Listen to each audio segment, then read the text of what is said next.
Lo que les voy a platicar me sucedió hace poco tiempo en un pueblo que se encuentra muy cercano a Guadalajara. Curiosamente conserva tradiciones y costumbres antiguas. Sucedió que por causa de mi trabajo como asistente de investigación, fue necesario salir de la ciudad para ingresar a un mundo lleno de leyendas. Mi primer encuentro con los pobladores de ese lugar fue en casa de Armin.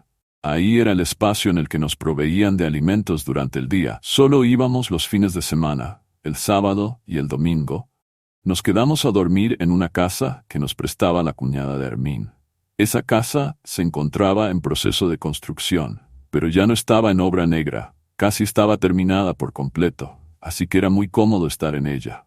El pueblo del que les hablo se encuentra en la ribera de Chapala. El lago se encuentra rodeado de pueblos que pertenecen unos a Jalisco y otros al estado de Michoacán. Cuando me dijeron que iba a ir a trabajar a Chapala, me imaginé que era el lugar más conocido. Sin embargo, no fue así. Antes de llegar a Chapala, el conductor tomó una desviación, la cual nos llevó al pueblo que les comento.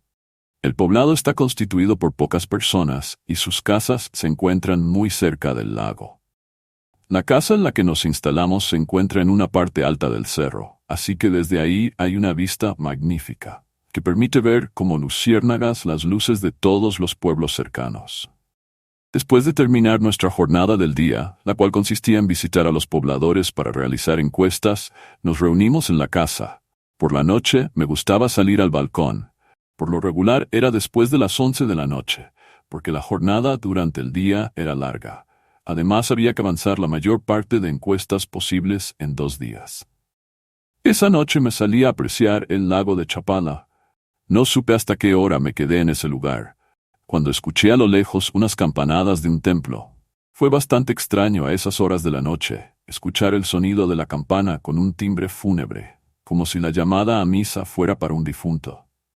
Después de 15 minutos se volvieron a escuchar. Se escuchó la primera, la segunda y la tercera llamada para asistir a la misa. Pensé que formaba parte de las creencias del lugar. En el pequeño pueblo solo había un templo, pero cada poblado estaba cercano, y cada uno de ellos contaba con una iglesia. Al menos estaba seguro que las campanadas que escuché no eran del templo del pueblo en el que me encontraba. Me quedé por un rato más para ver qué más escuchaba, pero ya no sucedió nada, y decidí irme a descansar.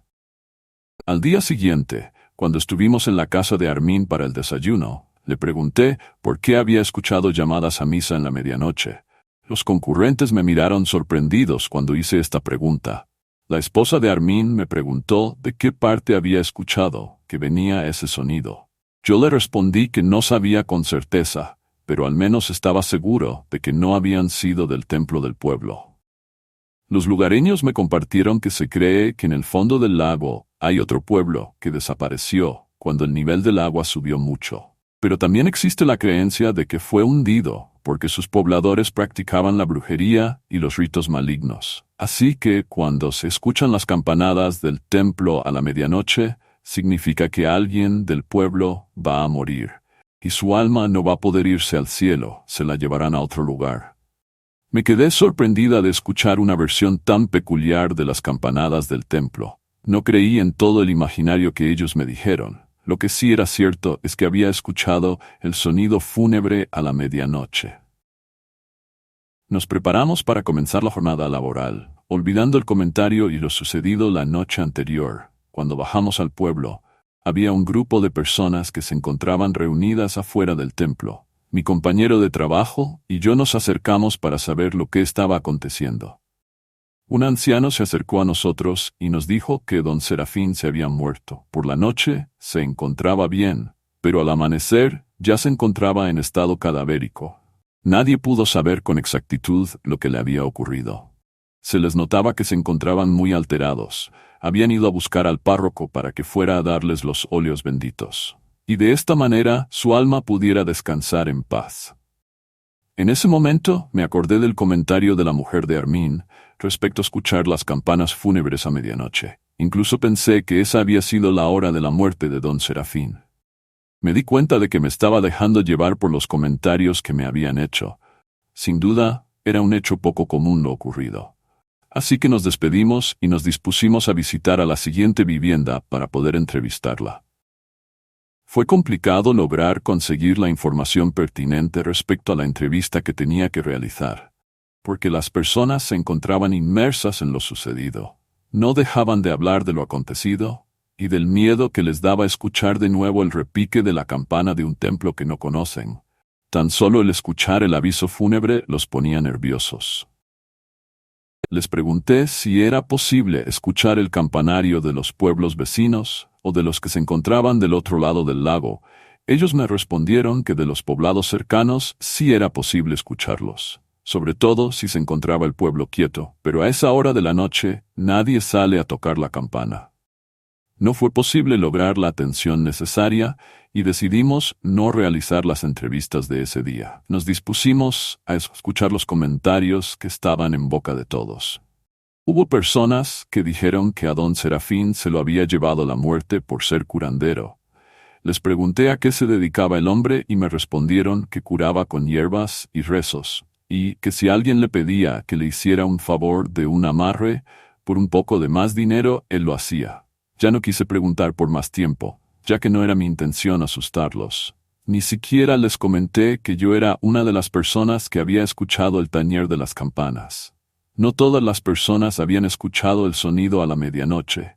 Quise pensar que no lo habían percibido porque ya se encontraban dormidas, así que preferí no pensar en ello. Esa tarde regresamos a Guadalajara consternados por lo sucedido. El siguiente fin de semana que fuimos de nuevo al pueblo, los ánimos estaban más tranquilos. Ya nadie hablaba de lo acontecido el fin de semana anterior. Nos incorporamos de nuevo a nuestras actividades cotidianas. Por la noche, me salí de nuevo al balcón, pero en esta ocasión puse toda la atención necesaria ante cualquier acontecimiento extraño. Traía conmigo unos binoculares para poder distinguir cualquier movimiento a la distancia. Con lo que no conté fue con la oscuridad total. No era noche de luna llena, por lo tanto, no estaba a mi alcance ver nada en absoluto. Me quedé un rato observando el lago, con la remota idea de poder distinguir la cruz del templo que sobresale a través del agua. No la pude ver. Después de un buen rato de encontrarme ahí, decidí irme a dormir. Al darme la vuelta, alcancé a escuchar con claridad un murmullo que provenía del exterior de la casa. Me quedé un rato más para escuchar de nuevo aquel sonido. De nuevo escuché algunas palabras poco entendibles que se escucharon un poco más fuerte. En un principio, creí que podría ser algún poblador que estaba tomado, el cual no se daba cuenta dónde era el rumbo correcto a su casa. Sin embargo, me quedó una sensación extraña. Sin entenderlo de nuevo, utilicé los binoculares, pero no pude ver nada. Lo que pude distinguir fue el ruido del agua cuando alguien se sumerge en ella. Corrí a decirle a mis compañeros de trabajo que alguien andaba en el lago. Era peligroso si esa persona se encontraba en estado de ebriedad. Podría ahogarse. Ellos me dijeron que era mejor permanecer al interior de la casa. No conocíamos cuáles eran las costumbres del lugar. Además, para llegar hasta el lago era necesario bajar por un camino sumamente difícil. Era preferible esperar al día siguiente. Por la mañana, en cuanto me desperté, me incorporé para asomarme por la ventana si podía ver algo. Todo se encontraba en completa calma. El lago estaba de una tonalidad azul inigualable. A la hora del almuerzo comenzaron a comentar que tuviéramos cuidado. La noche anterior se habían escuchado ruidos inusuales muy cerca del lago. Probablemente era la muerte que de nuevo rondaba por el alma de alguna persona. Yo le comenté a Armin que había notado algo raro cerca del lago. Él me dijo que tuviera cuidado, que era mejor nos fuéramos temprano a la casa, con todo lo necesario para no salir por la noche. Armin me dijo que la mayoría de los pobladores saben de la existencia de algo que existe en el lago. Aquellas llamadas fúnebres en la medianoche fue el aviso de que él estaba cerca. Todo esto sucede porque alguien le pide un favor a ese ente, y él lo cumple, pero a cambio te pide el alma de un humano. Nunca han sabido por qué o para qué necesita llevarse a alguien. Lo cierto es que él toma la ofrenda y la sumerge al lago junto con él. Jamás se le vuelve a ver a esa persona que se lleva. Por lo general, prefiere que le entreguen el alma de un niño o de un joven. Armin terminó diciendo que era mejor mantenerse alejados del lago por la noche, para evitar cualquier accidente. Por un momento me pareció increíble la historia que contaba Armin. No entendía cómo podían creer en esa leyenda. Nos fuimos a trabajar y durante el día me olvidé del asunto. A nuestro regreso hacia la casa era necesario caminar hasta el otro extremo del pueblo para poder llegar. Ese día se nos había hecho más tarde de lo normal. En el pueblo no había alumbrado público. Así que cuando subimos por el cerro, este se encontraba en la oscuridad absoluta. Solo alcanzaba a llegar un poco de luz de las viviendas. Sin embargo, conforme avanzamos más la luz que emitían las casas se quedó atrás. Estábamos en el cerro en la completa oscuridad. Prendí la lámpara del celular para no dar un paso en falso y caer. Entre la vegetación escuché un ruido como si algún animal anduviera ahí. Les pregunté a mis compañeros si era posible que un animal silvestre estuviera escondido entre la maleza. Ellos me respondieron que sí. Continué la caminata con un poco de temor, porque escuchaba el crujir de las ramas a su paso. Parecía como si caminara hacia el mismo rumbo que nosotros. Aceleré el paso porque sentía que en cualquier momento algo podría abalanzarse sobre mí. Al llegar a la casa, abrí de inmediato la reja. Nos metimos con rapidez, cerré el cancel con candado. Nos fuimos prácticamente corriendo hacia el interior de la vivienda. Cerré la puerta con llave y me asomé a la ventana. Pude ver cómo se movían los arbustos que se encontraban al exterior. Preferí ya no asomarme porque me encontraba muy nerviosa. Durante la noche, pude escuchar ruidos extraños que provenían de afuera de la casa. Había mucho viento, el cual hacía que el agua del lago se moviera con más fuerza. Se alcanzaba a distinguir a lo lejos el choque del agua contra la tierra. El sueño poco a poco comenzó a vencerme. Dejé de escuchar esos sonidos, pero poco antes de que estuviera en un sueño profundo, oí de nuevo las campanas de un templo. De inmediato me incorporé para ver la hora. En efecto, eran las 12 de la noche. Otra vez se escuchó el sonido largo y profundo de las campanas. Después, el silencio absoluto. Por lo que me habían dicho los pobladores, sabía que significaba la salida de alguien del agua. Me quedé durante un rato sentada sobre mi cama. Las ventanas que daban al exterior eran con cristales enormes, lo que permitía ver al exterior sin necesidad de levantarme. Durante algunos minutos, estuve atenta a cualquier indicio de que algo estuviera fuera de la casa. En ese momento, vi cómo una sombra se deslizaba cerca del ventanal. No se detuvo ante la ventana. Pasó tan rápido, pero alcancé a distinguir que se escurría por fuera. Así pasaron los minutos.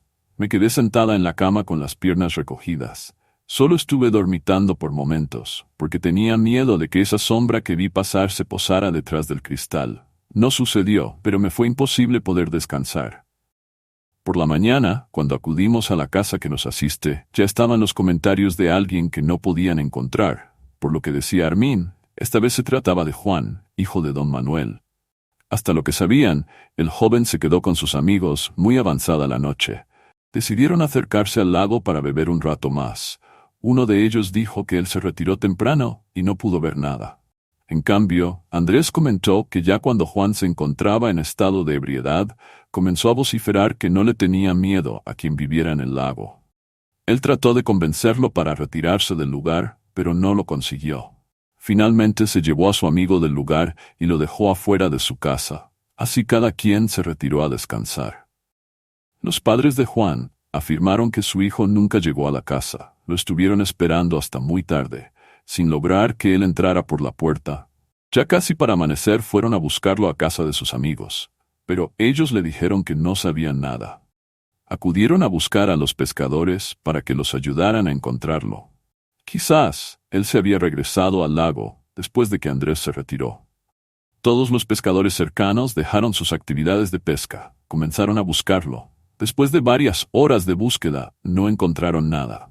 Pero uno de ellos encontró un zapato de él. Fue cuando concluyeron que se había ahogado. Sin embargo, no encontraron el cuerpo. Todo el día se dedicó a la búsqueda de Juan, sin conseguirlo. Ya cuando el sol comenzaba a ocultarse, decidieron dar por finalizado el trabajo. Todos se encontraban cansados y tristes. Así fue como dieron por muerto a Juan. Sin tener un cuerpo al cual velar, la madre de él no daba crédito a lo ocurrido. Las personas del pueblo le decían que era necesario mandar decir una misa y a su vez hacer los rituales funerarios. Ella, en un estado de desesperación, gritó que su hijo no estaba muerto, por lo que no iba a realizar nada, ya que no había ningún cuerpo. Después de que vi todo lo acontecido, Tuve el impulso de decirles lo que había visto y escuchado, pero no lo hice. Pensé que de nada serviría el que se enteraran de eso. Al contrario, sería más doloroso para su madre saber que su hijo se encontraba en el fondo del lago, en el pueblo hundido. El trabajo en el pueblo era mucho, así que contra todo lo sucedido, continuamos yendo a ese lugar cada fin de semana. Tratábamos de subir a la casa antes de que oscureciera, ya que todos nos habíamos quedado alterados con lo sucedido a Juan. Tuve que pasar más tiempo para que los pobladores se calmaran, al igual que nosotros. Después de la desaparición de Juan, porque yo realmente no estaba segura si él se encontraba muerto, de cierta manera coincidía con su madre. Al no haber cuerpo, no se puede dar por hecho de que lo estuviera. De cierta manera conservaba la esperanza de que en algún momento él apareciera, pero eso no sucedió. Al menos el tiempo que estuve yendo a ese lugar. Nuestra labor en ese pueblo siguió y esto nos permitió conocer más de fondo a algunas personas, principalmente con aquellas que compartimos los alimentos. Era un rato de charla después de comer, en ese momento era cuando preguntarles, hacerles acerca de las costumbres y tradiciones de su pueblo. Porque durante las encuestas era más bien para obtener información relevante para la propia investigación. En una ocasión en que nos quedamos platicando con Armin y su esposa, fue posible abordar lo del pueblo hundido. Armin nos platicó que se cree que hace mucho tiempo el lago de Chapala se encontraba más retirado de la tierra. Mantenía una distancia considerable a la que actualmente tiene. Por eso había un pueblo que se encontraba más hacia adentro del lago. Pero en una época hubo una temporada de lluvia muy intensa. Según lo que se decía, durante muchos días estuvo lloviendo a cántaros, lo que hizo que el lago creciera mucho más de lo normal. A tal cantidad llovió que se quedó inundado el pueblo anterior al de ellos. Según Armin, nos decía que en temporada de sequía, el nivel del lago baja tanto que se puede alcanzar a ver la cruz de un templo que sobresale. Pero esas ocasiones son muy pocas, porque es necesario que disminuya mucho el agua para que sea posible verla. En realidad no se sabe qué sucedió con las personas que habitaban el pueblo, ya que eso ocurrió hace muchos años. A él se lo contaron sus abuelos, y a ellos también sus ancestros. Lo que se cree es que todo el poblado completo quedó sepultado debajo de esas aguas. Otra cosa más que nos dijo fue por la creencia de que sus habitantes hicieron un pacto maligno con un ser que habita dentro del agua. Pocos son los que lo han visto, sobre todo los pescadores. Dicen que hay veces que en la madrugada se ve cuando un remolino de agua se dirige hacia ellos. En ocasiones se detiene y desaparece, en otras pasa de largo sin hacerles nada. Lo que sí cuentan es que se le puede pedir un favor y él lo hace a cambio de un alma. Cualquier cosa que desees, es posible conseguirla con la ayuda de ese ente. Pero para poder contactarlo, es necesario estar en lo muy profundo del lago a la medianoche para que él se aparezca. Hubo una vez en que un lugareño se desesperó por los escasos peces que conseguía. Un día se fue a las 12 de la noche y le gritó al Chan para que lo ayudara. Él apareció y le dijo que iba a obtener lo que él necesitaba, pero a cambio quería a la primer persona que se apareciera en la orilla del lago, cuando él terminara de pescar. El pescador lo pensó por un momento. En eso recordó que todos los días que iba a la laguna a pescar, su perro es el que va a su encuentro, con aquella alegría de ver de nuevo a su amo. Entonces el pescador aceptó el trato. Esa noche logró pescar más de lo que podía imaginar. Se sentía contento y agradecido con el Chan por su ayuda. Cuando iba de regreso hacia tierra firme, recordó el trato que había hecho con él. Su sorpresa fue muy grande cuando vio a la orilla del lago a su hijo el mayor. Con señas desde la lancha, le decía que se retirara de ahí. Le movía con desesperación los brazos sin lograr conseguir que su hijo se fuera de la orilla. Cuando se acercó a la orilla del lago, le preguntó a su hijo qué rayos estaba haciendo ahí. Si nunca le ha interesado pescar. Él le respondió que su madre se sentía muy mal, por eso fue a ayudarlo para que regresara más pronto. Con temor, el pescador le dijo a su hijo lo sucedido y lo mandó muy lejos con otro familiar. Durante el tiempo en que su hijo estuvo fuera, no le sucedió nada. Pasaron varios años hasta que el pescador tuvo confianza y le permitió regresar a su hijo. La primera vez que llegó él quería irse a bañar al lago, a lo que su padre le dijo que eso era lo único que le iba a prohibir. Era mejor tener precauciones. Por la noche, cuando estaba el hijo del pescador bebiendo alcohol a la orilla del lago, a todos se les ocurrió meterse a nadar. El muchacho no dudó en hacerlo. A lo lejos comenzaron a escucharse las campanas de un templo.